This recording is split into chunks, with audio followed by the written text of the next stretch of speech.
তুই আমাকে বাঁচা, আমাকে বাঁচা। তোমার মতো শয়তানকে মেরে ফেলা উচিত। আজ আমার কি না হচ্ছে তোমাকে বাবা বলে। না, আমাকে বাঁচা। কাকু, তোমার কি হলো সত্য কাকু? তুমি কথা বলছো না কেন?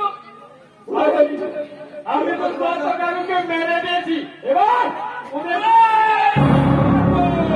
আমার অনেক ক্ষতি করেছিস, আমার ভালোবাসাকে ধর্ষণ করেছিস। আমাদের ছেলে বলছি, বছর আগে আমাদের ছেলে